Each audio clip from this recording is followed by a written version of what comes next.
ରାଜାକୁ କେବେ ଦେଖିନଥିଲେ ହେଲା। ଜଣେ ଲୋକ ରାଜାକୁ କେବେ ଦେଖିନଥିଲେ ହେଲା। ଦିନେ ତାକୁ ଗଲା ହେଲା।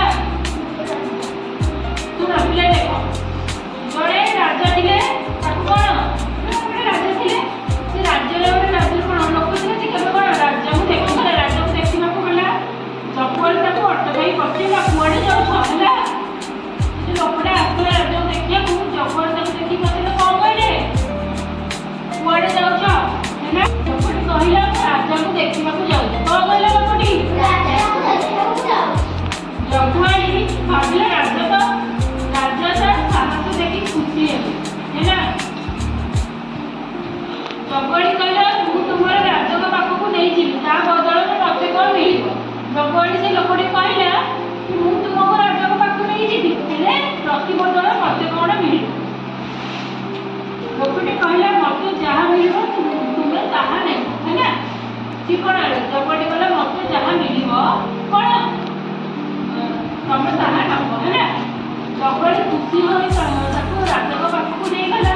ରାଜା ପଚାରିଲେ କିଏ ତୁମେ? ରାଜା କଣ ପଚାରିଲେ କିଏ ତୁମେ କୁଆଡ଼େ ଆସିଛ?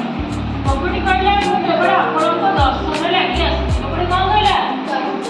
ମୁଁ କେବଳ ଆପଣଙ୍କ ଦର୍ଶନ ଲାଗି ଆସିଛି।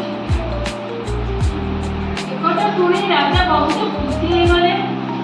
କହିଲେ ମୁଁ ତୁମର ଉପହାର ତୁମକୁ କଣ ଗୋଟେ ଉପହାର ଦେବାକୁ ଚାହୁଁଛି। କଣ କହିଲେ ଉପହାର ଗୋଟେ ଦେବାକୁ ଚାହୁଁଛି। ତାହା କହୁନା ସେ ଲୋକଟି କୁହ ତୁମର କଣ ଦରକାର? ରାଜା ପଚାରିଲେ କୁହ ତୁମର କଣ ଦରକାର? ଲୋକଟି କହିଲା ମତେ 100 ଜୋତା ପାଖ। ସେ ଉପହାରରେ ସେ ଲୋକଟି କଣ ଲଗେଇ ରଖିଥିଲେ?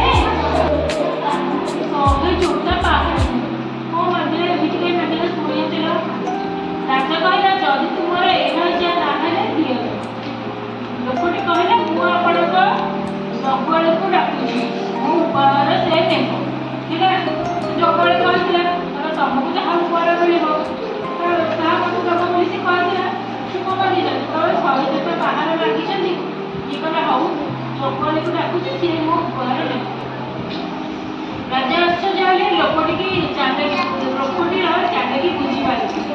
ଆଉ ପିଲାଟା ଦେଖ ରାଜା କଣ ଆଶ୍ଚର୍ଯ୍ୟ ହେଲେ, ଲୋକଟିର ଚାଲାକି କଣ ବୁଝିପାରିଲେ। ଜଗୁଆଳିର ଭୁଲ ପାଇଁ ଫଳ ପାଇଲା। ରାଜା ଖୁସି ଲୋକଟାକୁ ଉପହାର ଭାବରେ ଦେଲେ। କଣ ଦେଲେ ଉପହାର ଭାବରେ? କଣ ଦେଲେ ପିଲାମାନେ? ସେ ଘୋଡ଼ାରେ ଚଢ଼ି ସିଏ ଖୁସି ମନରେ କଣ ଘରକୁ ଗଲା। ବୁଝିପାରିଲ?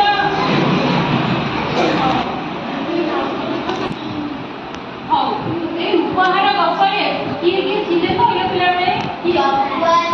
ଆଉ କିଏ ଥିଲେ?